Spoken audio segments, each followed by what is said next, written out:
we're live. Welcome back to the Reactlord Pod. This is episode 6. I am Nathan. And I'm V. And let's get right into it. Wait, I want to hear about your week. Oh, okay. I want to hear about your week. You You're just going to shut me out of your week. I haven't seen you all week because, I thought you might have been sicky, and I didn't feel great either. Yeah. I missed you. So, at the beginning of the week, I had a COVID exposure scare. I went and picked up my friends from LAX, and they came home with COVID. Sag. Feel so good. Not for my friends. My friends, I hope you guys feel better soon. They are on the mend, though. They've done everything that they needed to do, and they are on the up and up, and they never got too sick.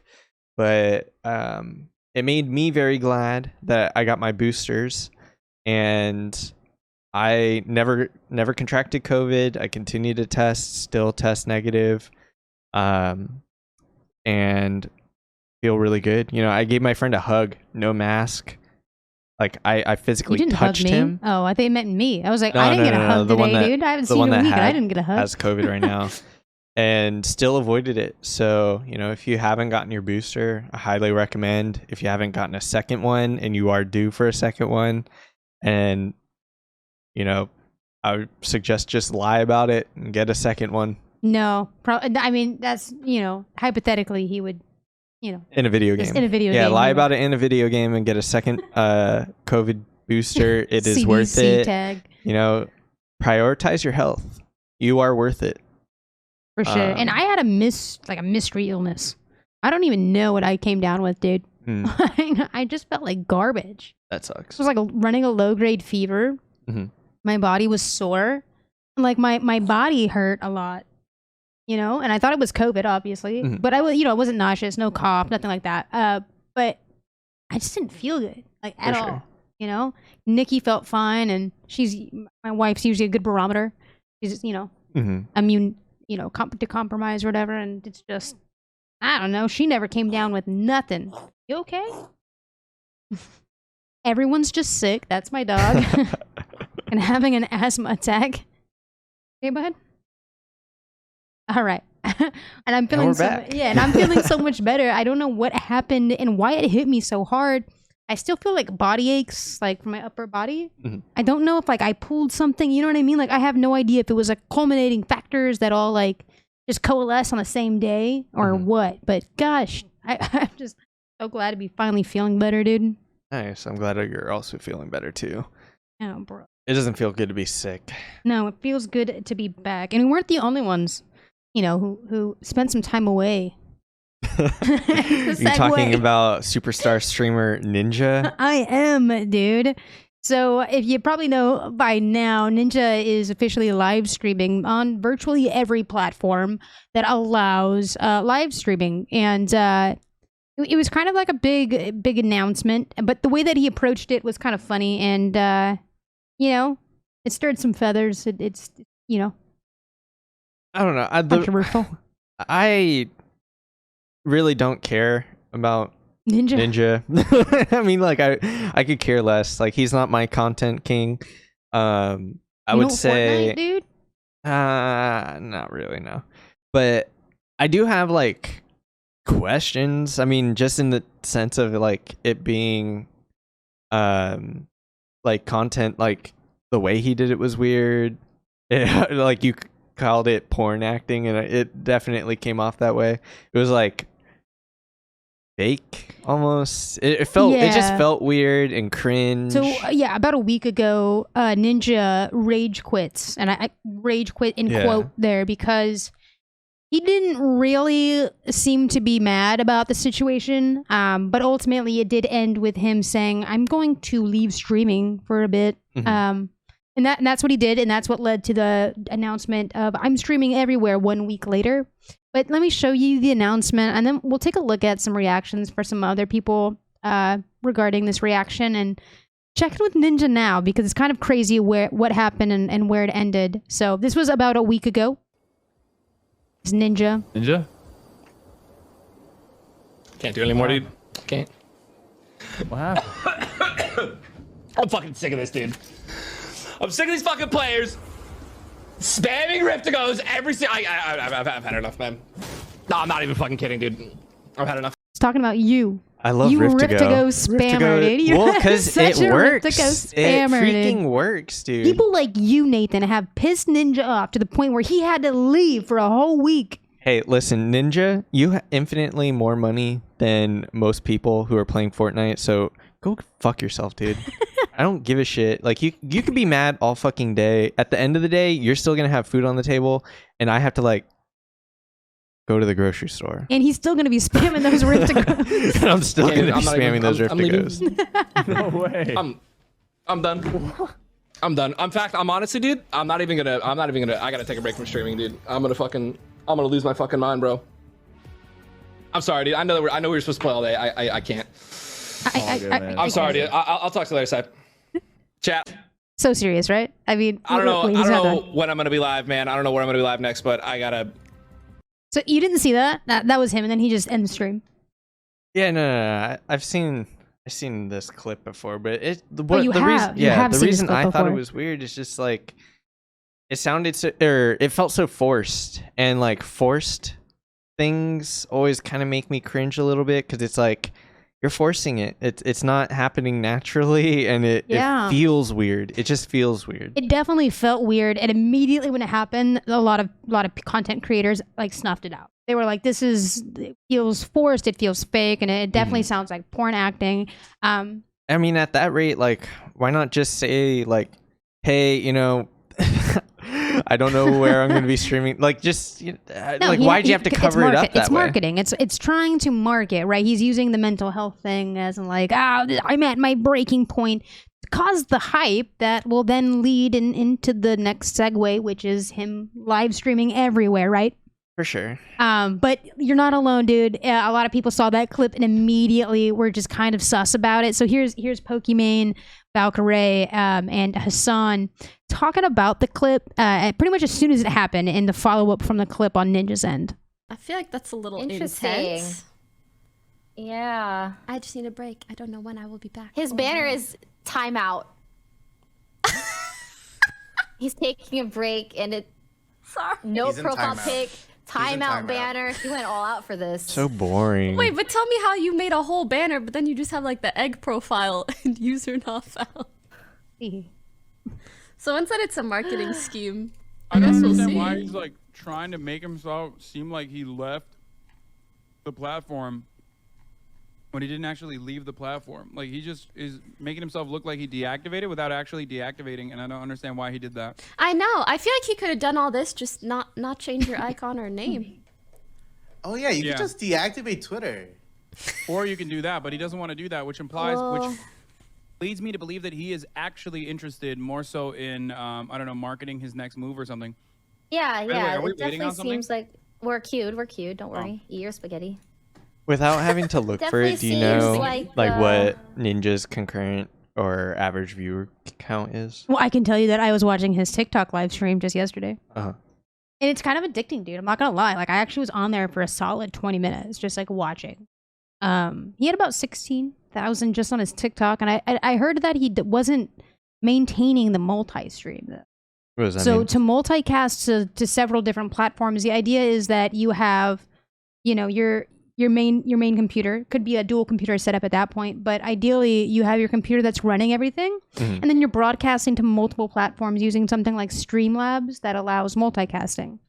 And it looked like yesterday that he was solely just streaming for Twitter, TikTok. God damn, dude! All of these social media websites. Okay. So he was just doing it on the TikTok yesterday with 16,000. I don't know where he was sitting at before that, but from his first day of live streaming to multiple platforms, including Instagram, I think it was TikTok, Twitch, and YouTube was his first one. And this is what he said about it. So streaming everywhere all at once and having 4 different chats open and interacting with my fans everywhere made me feel like a little kid again, streaming for the first time. What an incredible journey this has been, and somehow it's only just beginning again.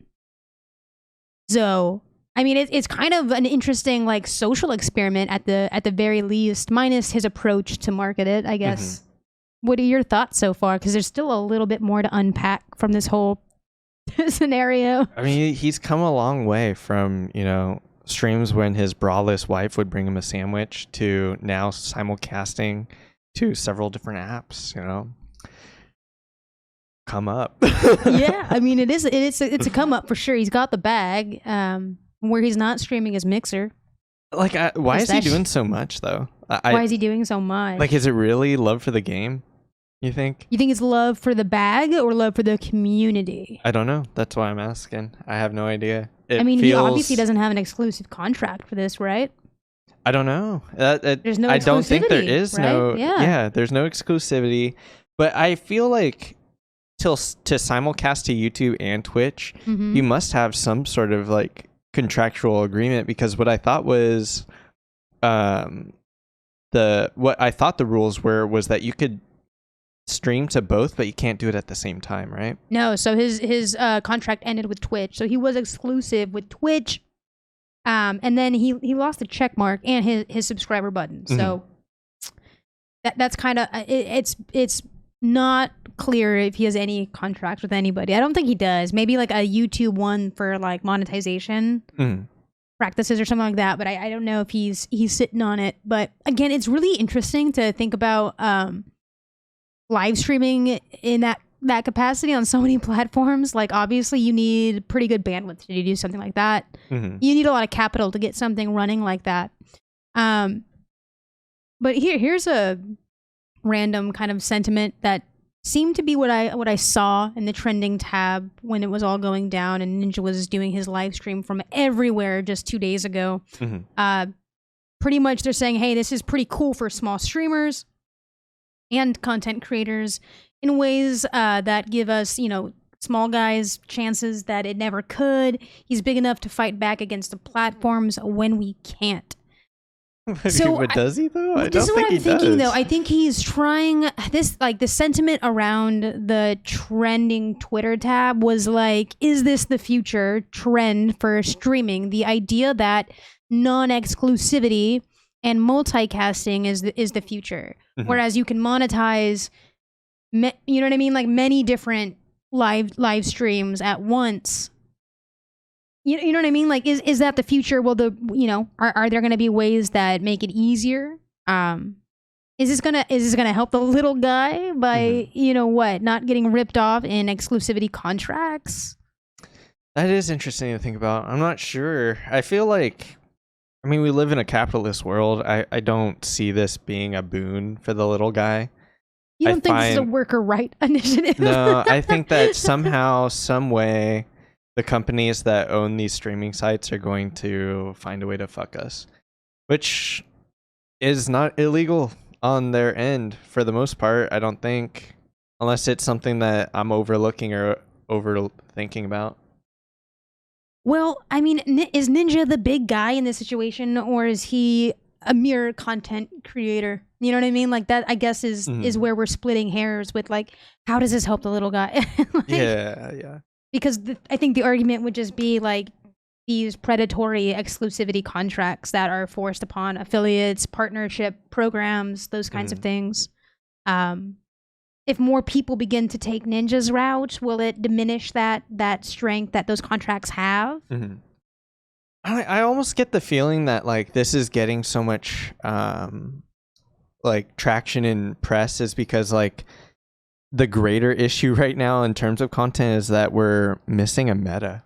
I was listening to Pokimane talk on the Trash Taste podcast, and they were talking about how there's a big vacuum for meta.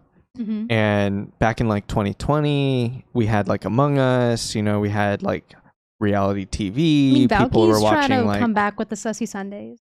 Yeah, like true. They're trying to revive these metas that were so great. Yeah, but they're not metas. It's more like they're just revisiting the game. Nostalgia. Yeah, nostalgia. It's now nostalgic. It's like the sequel. I think that maybe because we're missing a meta, we see a lot of audiences just grabbing onto anything that like they can. And I think this is just another thing that we're grabbing onto to have an opinion on, to generate content, to generate an opinion or drama on, to generate views. And I think ultimately it's probably not going to go anywhere. I think so it is. next week you don't think any more big creators will come out and squash their exclusivity contracts to maybe try the multicasting out if Ninja's successful? I mean, not in a way that's like interesting. I don't think no, because I think in terms of streaming and simulcasting, like that seems natural in my mind. You know, like people were doing that with syndicated television already. Like that concept is not something unheard of. It's not new. It's just new in this space. Does that make sense? Yeah, and I think the space is so much dominated by the like individual, right? The individual trying to become a content creator, trying to do something that's creative in nature. That I don't know. It could be appealing. I don't know. I'll keep my eye on this for sure. But, TikTok, Twitter, Instagram, Facebook, YouTube, Twitch, to simulcast on all of those without a contract. And to make that more accessible, I think, for all different sizes of content creators, it could really open the door up a little bit for audience growth. Maybe. I could be being way too optimistic. And I'm not ride or die on this topic. Like, hey, I'm willing to change my mind. I'm just saying this is what I think. I also love the idea that there could be new apps that come out of this concept if it's popular and successful in its like implementation, like think about how Streamlabs is so successful with their like user interface for broadcasting. It is very user friendly. And then you think of like OBS, which is like the light version of Streamlabs in the sense where it's not very heavy to use on your systems and it's kind of more customizable in different senses. I think there's a niche there. There's a need for product that will introduce simulcasting on a more OBS, open accessible, sort of open network of types. Sure. And it'd be really cool to see that launch. I'll be here for it. But regardless, you know how Ninja is feeling right now? Probably pretty good. And then here's my dark segue. You know who's not feeling pretty good? This just in, breaking news.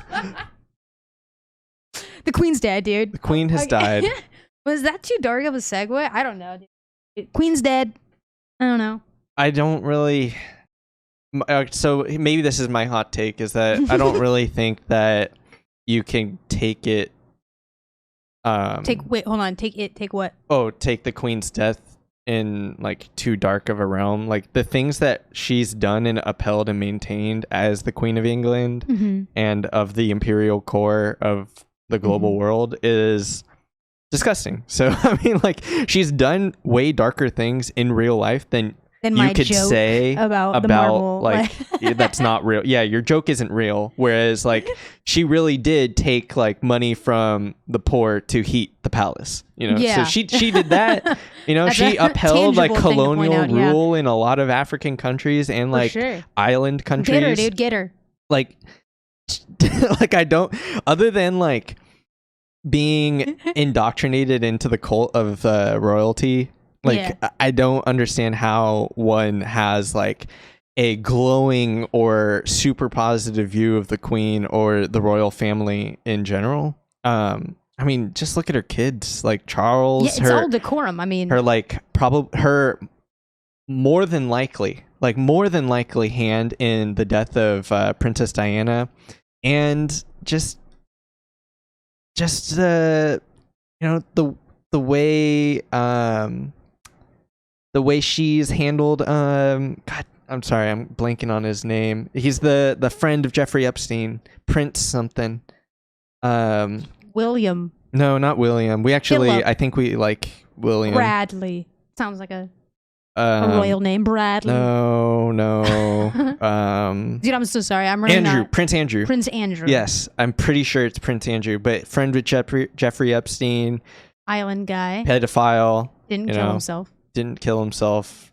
He's still alive. Jeffrey Epstein didn't kill himself. I think Tupac and Elvis for sure. Yeah. But yeah, no, it's totally decorum. I mean, so this is like the latest. So she's being laid to rest. The hearse is carrying her, and all of her loyal. What do we call them? Serfs? No, that's not what we call them anymore, right? What do they call them? What do they call them? Dude, I don't know. Stands. We'll call them citizens. The stands are out. Queen stands. And TikTok and Twitter's been really funny, dude. Honestly, I've been just busting up. It's been a lot of fun just being online these last few days. It has been. We didn't even mention it's 9/11 today. Stop, dude. Stop. You're trying to get the fucking. You're right. Our we'll move podcast. We'll move on. Today we're talking blasphemous about the crown. We'll save the U.S. for maybe next week when the attention isn't so much on us. Anyway, let's check out some memes. I'm not trying to do decorum or mourn here, but this is funny, dude. Yeah, Prince Charles, King Charles the You better third put now. some respect on it. Hey, another old white guy. Sounds familiar. Hey, but can we just... He almost looks like Biden. We need to find some things to celebrate. And you know what? I'm going to say here's to a dude getting his very first job at the age of 73. Huh? Yeah, congratulations. Good job. Dude, Twitter has been fun, man. I'm telling you. Have you seen any good posts going on? Or I did say something risky in the office at my job, though. Oh, here's another one. Your ancestors who suffered under British rule watching you post R.I.P. Queen Elizabeth. I love that, dude. We're such patriots. Rip her apart? Dude, no, it's just so good. It's just like we spend so much time, and invested in our American history that we claim to be so proud of, to like get out from underneath the rule of the crown, and only to lick the boot 300 years later. It's incredible, honestly. Yeah. Wait, hold on. What was your risky thing? Sorry, you said something risky at work. It's okay. We moved on. No, we're not moving on yet. I mean, there's nothing to move on yet. We're talking about Twitter drama. You're talking about something you said that is potentially just risque. So I just said it. Screw the queen in the office, and oh, come on, dude. I don't know. Wait. Everyone gasped when I said it, and I didn't expect that. Oh no. I just figured we're all United States citizens that escape the crown. Yeah. Was a history teacher in there? Was there a history teacher in that room or no? No, but there was a British person in there. Oh, who I know who is that a fan of the queen apparently. Well, and I'm very sorry, but they did take my humor as humor, and they weren't like it. It's they didn't joke. Yeah, they didn't feel bad about it, but I know who you're talking about. They have a it's great not really sense a of joke. humor. I really just don't give a shit about the queen. Yeah, but you do give a shit in the sense that we like to make fun of it. It's yeah, but I would rather not have the opportunity to make those jokes if she just didn't exist. Like the monarchy just didn't exist. Totally. I'd trade that immediately. I'd be like, nah, get rid of that monarchy. I don't need any of those jokes. I don't need any of that content. Get rid of them. And I don't have the receipts on this one, but I do have something that's just as funny as that. Was there were two Broadway plays that came out with their Instagram posts. My condolences. Hamilton is one of them. Hamilton right? came out. And how ironic is that? Yeah, said their condolences to the Queen, like they don't know what their own play is about. In addition to that, it was Les Miserables, whatever the fuck how you say it in French. How do you say it? Les Miserables. Say it again. Les Miserables. That they also came out and had a very sincere condolences to the Queen as well. So it's just context is important. I think understanding these sorts of sentiments, and I think for people like us that have a more critical view of it, it's really funny. You know what I mean? It's just really funny. We learn nothing. I don't know. I know. I just really don't give a shit about the Queen of England. She dead now. What are we supposed to say? Good job. She did nothing great. You know what I do care a lot about though? Oh, okay. I see this. Do you care about representation in Disney films? I actually don't actually care about representation in Disney films, but I do care about the Little Mermaid remake, but not necessarily because that it is bringing representation. I just think it looks really cool and it's well done. Yeah, I think. And I love Holly Bailey. Actually, I've seen all of Grown Up, which is a really bad TV show, but it's one of my favorite. You know how much I love drama shows. Yeah. And she was a main character on there, and I just didn't expect to see her in a Disney film, and I love it. I freaking love it. So I brought the trailer to share with you. Mm-hmm. Have you seen it yet? I haven't. I've only seen the thumbnail, so this is perfect. You don't like Disney? Are you not a fan of Disney? Not really, no. No? I mean, I'll watch it, but Favorite it's Disney not film. What's your my. favorite Disney film, Nathan? Here, we'll come back to this. What's your favorite Disney film? I'm sorry to put you on the spot. I just want to get a gauge of your It's Disney okay. love. I just want to make sure I'm thinking of all the Disney films because when we're thinking about Disney now, like in the last couple of years, all they've of them though, like yeah, Disney like Channel Star original. Wars. Like, They got no, all this. don't, no. We're not. That's under the Disney I don't banner give though. a shit. That's not Disney as Disney is known. Okay, That's so new then, Disney. We're not doing that. I'm not talking like Paramount shit either. What are the rules then? What are the rules then? Okay, that's Because, like my rules were pre-pandemic all. Disney. Pre-pandemic Disney. Oh shit. Not pre-monopolization of every single franchise that they can get their hands on Disney. I'm talking, trad Disney, dude. I'm talking trad Disney. I can The help you only a little thing bit. coming to mind right now is Pirates. Really. Pirates of the Caribbean. That's a classic Disney film. I would, yes, perfect, awesome. I just last night watched The Luck of the Irish. Have you seen that one? I have not. No. Okay, well, it is about a wonderful 13-year-old kid who learns that he's a leprechaun. All right. and it's all part of his heritage. And the whole point of the movie is like his mom and his dad go, "You don't have heritage. We're American. Our heritage That's is based. American heritage." That's based. And then he continues to prod a little farther. And he's like, but I was told by a friend at school that everybody comes from somewhere in America. We're all immigrants, right? So I get very libbed up, right? And his mom and dad are just still like, no, stop. We are American. And this is where the conversation ends. And it's very Republican vibes from his parents. Okay. And then all of a sudden we find out his luck's been stolen by a rival leprechaun. It's a whole ordeal. I recommend it. Luck of the Irish. Check it out. It's on Disney Plus now. #ad. For sure. Anyway, back to Little Mermaid. I'm super excited. I love Disney films, dude. Especially if a good live action Disney film. I don't know. I'm not really into animated shit, but I love the original Little Mermaid. Let's watch, dude. Blow out your earbuds. Come on. Look how magical that looks, Nathan.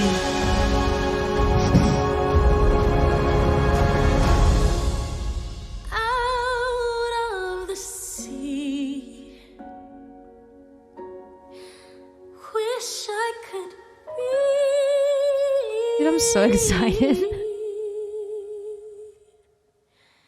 Part of that world.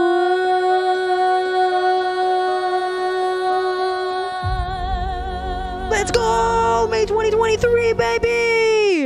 Dude, I don't know if I'm just brain broken, but I think we're gonna be disappointed. Dude, the first time I saw it, I know it's a small photo. I mean, it's a small what is it called? Aspect ratio. But when I saw that the first time, full length trailer, it was blown up, 4K, gave me chills. Okay, had chills. For sure. I had chills. I don't know, it's I'm just thinking about last week we covered Rings of Power and the fan discourse on that in terms of racism and representation, and I feel like this is another good opportunity to analyze that. And I just feel like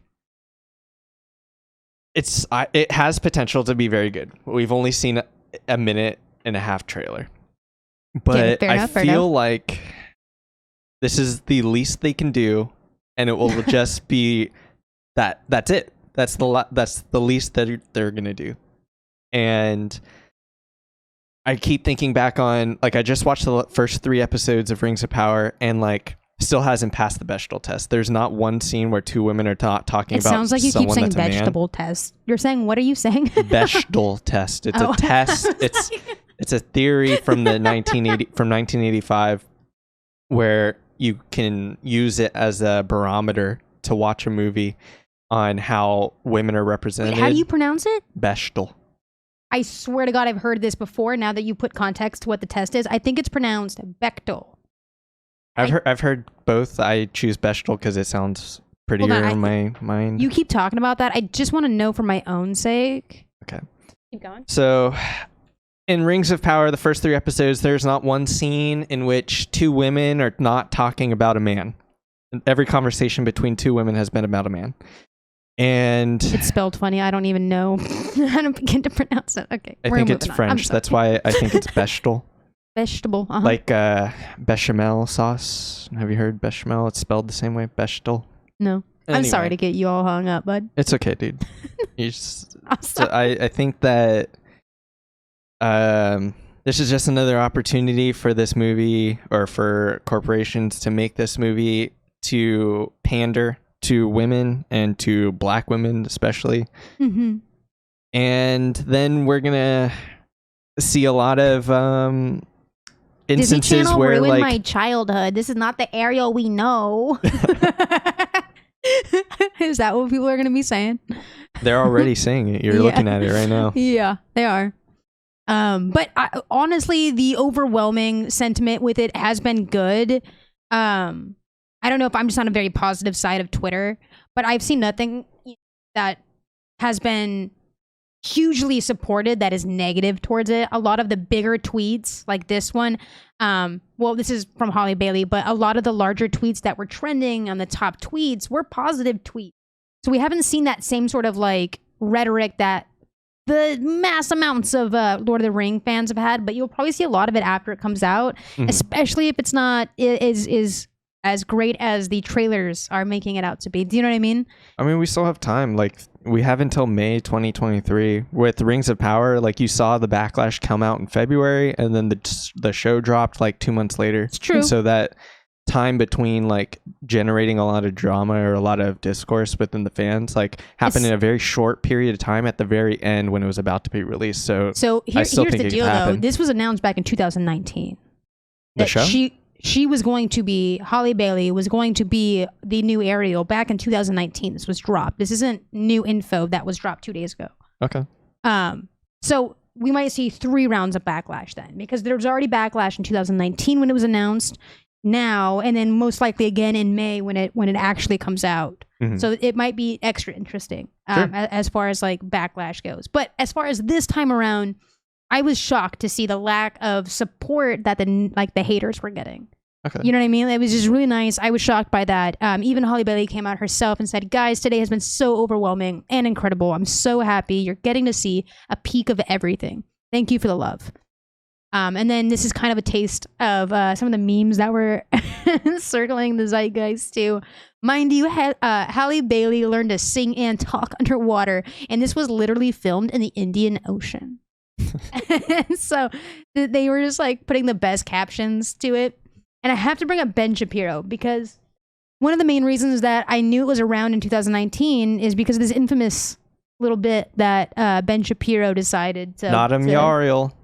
Yeah, so we'll see what his new take is on this, but this is from 2019. Okay. So this clip is not recent, it's old. Apparently in the week that I was gone, people decided that apparently there's a vast swath of Americans who are deeply, profoundly upset that Disney has cast a black actress to play Ariel in the new live-action Disney remake of The Little Mermaid. First of all, this is better evidence to me, this whole story is better evidence to me that Disney has no new ideas, that they keep remaking all of their old movies scene for scene. That's the only evidence I see. But they decided that they were going to, like, everyone in the media decided it was a massive issue, that Americans were out in the streets protesting because Ariel, who is white and redheaded in the animated film, will now be black and redheaded in the non-animated film. There was not a single blue checkmark person on Twitter who commented about this, because no one actually cares about this stuff. No one seriously cares about this stuff. Just a take from Ben Apparently Shapiro. in the week that I was gone, people... I mean, this is from 2019. He didn't seem too angry about it then. Do you think his tune will change this week? It depends on what his fans do. I think his fans will change tune as they see this trailer or as more comes out. If not, I mean, who knows? Maybe they don't. Maybe they don't give a fuck and we move on from things. I'm sure there are bigger and better things we could talk about. But Sure, I have no idea. I mean, I don't know. I like to trust, Ben Shapiro. He's such a smart guy. For Maybe sure. he's got his thumb on the pulse. I just wanted to bring this clip up. It's one of my favorite clips of Ben Shapiro. All right, as you can see, I just went shopping at Home Depot. You should do the same. This wood, this board, this magnificent piece of poplar is now mine. All right, as you can see, I'm gonna watch I just it went again. shopping at Home Depot. You should do the same. This wood, this board, this magnificent piece of poplar is now mine. A man of intellect. I'm so sorry. He's got the Zelensky fit on too. He does, bro. He does. Oh man. But yeah, so I wanted to talk about that. I think it's interesting. I can't wait to see Little Mermaid. I don't give a shit if Disney decides to just keep remaking things. They're doing it for us millennials. Okay, we're nostalgic. We want our stuff. That's great. I'm also here for Hocus Pocus 2 coming at the end of September. I'm Disneyed up, and I am ready to roll with Disney live action I'm happy shit, for dude. you. Awesome. But I'm not. I want to clarify. I'm not a Disney adult. Like I don't like the new Disney stuff. Like I don't like the new Disney films. And I really stopped watching like animated Disney films post like 2006, 2005. Like anything that came out after that, dog water. That might be a hot take. So why are you gonna go watch the live action Ariel? I said animated. Oh, gotcha. I said animated, and that's probably a hot take because I know they come out with a lot of critically acclaimed like animation films. You know what I mean? But yeah, like I don't know. What's come out recently? I can't think. Recently? Yeah. Shit, dude. Well, the last one was like the red one with the fox or something like that. It was really big. Oh, I thought that was Pixar. Or is it the same thing now? Shit, I'm Disney. If Disney owned Pixar, then you just opened up a whole other catalog of like critically acclaimed films that I wasn't even considering. For sure. I think it was Red Panda, right? Red Panda is the like that, red one. Red Panda. And then Soul, I think that was a Disney film too. Very critically acclaimed film about a music teacher or something. Never saw that. I don't know. I don't know. I get lost. Isn't Encanto a Disney one? Encanto. Yeah, Encanto, yeah. I think I saw that. Again, I'm just Coco. Oh, I remember when Coco came out. Oh, there's one I will just give a little nod to here. Ready for it? Hit me. Inside Out. Okay. I still haven't seen it. Oh, you're missing out. That was actually a pretty good film. Yeah. Okay. That's the one about the emotions, right? Mm-hmm. Okay. And they're like color coded as well. Do you have the hiccups too? I think I just had a hiccup. No, I just burped a little bit. Oh. Sorry. I thought we were like in sync. I was like, that's cool. If you give me a minute, I can force some hiccups. But yeah, dude, I don't know. I loved it. And then in an Inside Out, there's also a scene. I'm thinking about the scene now. He goes in, I forget which character it is, but they essentially go to this 2D world as 3D creations. And it really like plays with like what reality is and like kind of bends that concept. And it's a trip for an adult to watch it. Obviously, it's designed for children, but it was quite the film. It's really good. Okay. Nice. Yeah, dude. But what are you excited for about this week or this weekend? Because I don't know. Am I going to see you this week, or are we just going to be hanging out for podcast days now? Is it? I mean, I don't know. My week looks like a lot of work. I have a second job. Oh, nice. Making the big bucks, dude. No, I'll be making about the same amount of money that I was before, except now splitting my time between 2 different destinations on my bicycle. So in reality, it means I'm doing more work for the same amount of pay. That's true, because you have to commute. At least your second job is coffee related, and I know how much you love coffee. It's more mind numbing, and it's gonna be with like people that I think will be good, positive people to be around, like socially. My wife. Yeah, like your wife and like some other people I've met at the store. There's so many good coffee shops in LA too. Yeah, and there's so many good coffee shops. It's a good culture. Yeah, it's a really good like coffee culture. I do LA. miss that. I used to go to a coffee shop like literally every day. Yeah, like visiting new ones as well. Mm-hmm. And so that'll be nice. I think a lot of like networking happens there too. So not to put any pressure in terms of like making money. I'm not talking about networking in terms of getting a different job or like something more valuable like than money. Making friends, you know, or like going to cool stuff, like having good experiences. That's what I miss from being in a coffee shop all the time. And I pretty much had stopped because of COVID and monkeypox and just having different habits than I had before. I'm very much now an indoor person. Chronically online. Yeah, and I'm terminally online. And so it'll be nice like having to force myself out of that, because I think that's the only way that I'll have that foot in the door to begin with, is if I am forcing myself to do it. Yeah, dude, I watched the new Kurzagat. Is that what had the name of the YouTube content creator? I know what you're talking about. I'm just not sure of the pronunciation, but I think that's a good a good go at it, right? Yeah. Kurzgot. They just put out a really good video about like how to make friends. And I watched it on stream. It was pretty. Yeah, no. I took notes. Don't worry. And what I learned is you have to leave your house. It's hard, so hard. though. I don't want to do that. Yeah. And like apparently after you leave the house, like you have to like talk to people. But then here's the trick: is what I learned from the video. The most important note is it's time equals relationship. So it's not enough to simply engage, which seems to be the hardest hurdle for many of us to do. Is simply engaging. It's to maintain that engagement and follow up. And that's why the coffee shop comes full circle, because People if go you all the see time. people at the coffee shop That's day right, in, dude. day out, you start to get to know them. Just like, hey, I throw up a peace sign, like I've seen you in here 2 or 3 times. Yep. I'm going to see you in here 2 or 3 times next week. And then Eventually, you're going to both go to the bathroom at the same time, and you're going to be like, Stop. hey, oh, I'm so sorry, dude. You go first. I could You take... can't drop these notes like this, buddy, because you can't apply it later. They'll know now. Now they're going to know. You're leaking. You're leaking your notes. There's only one bathroom. Like, you can't not avoid that interaction. Locked in. Now they know. I still don't think you're getting anything out of that. Like, I think that there's only one bathroom. It's What an if they unavoidable won't go interaction. now? But they're not going to go now that they know you're hawking it. But I'm not... Okay, listen. I see you trying to pigeonhole me into something that is definitely not the way I'm trying to go into it. I'm just saying, at some point, we're both going to have to use the restroom at the same time. That's not true. That is simply not true, brother. Okay, move on. Just move on. I'm done. Move on. Now everyone's going to be waiting around the bathroom waiting to talk I said to move you. on. I'm done. Move on. Just want to be friends with you. This is the only way. I'm asking nicely. I'm ready to move on. I'm going to ask nicely a second time. I can't. I'm laughing too hard. Okay. Well, I'm asking really nicely, please.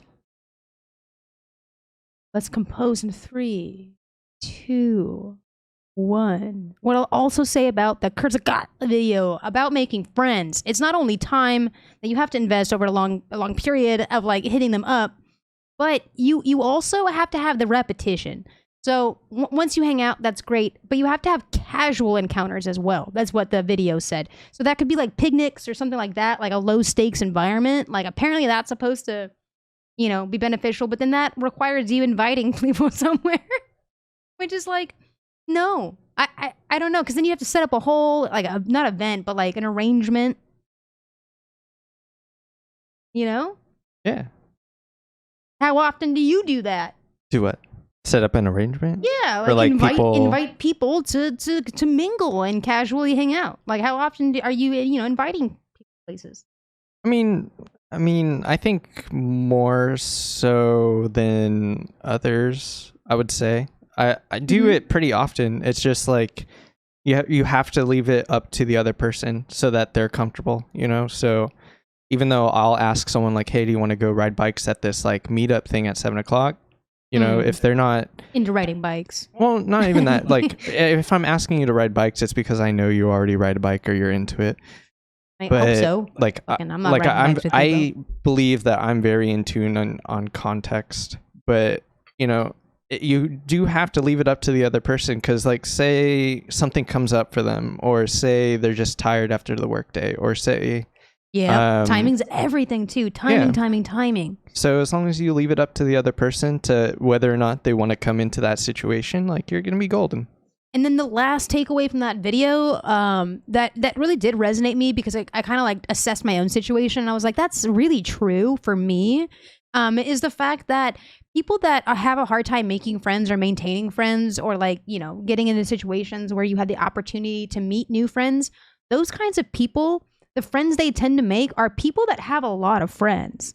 So like, if you're, people that tend to not have a lot of friends, the little friends they do have, they tend to be the social ones. They tend to be like the networkers that make those connections and stuff. Mm-hmm. So, I mean, if you could just find one person that is sociable and will, take you under, like, that was kind of the other takeaway, was just, hey, find yourself someone who's really good at it, and just kind of be yourself with that one person and kind of bridge the gap that way. How do you feel about that advice, Nathan? You're welcome. Yeah. Yeah. All right. This has been the Reactlord Podcast. I'm V. And I'm Nathan. All right. Later.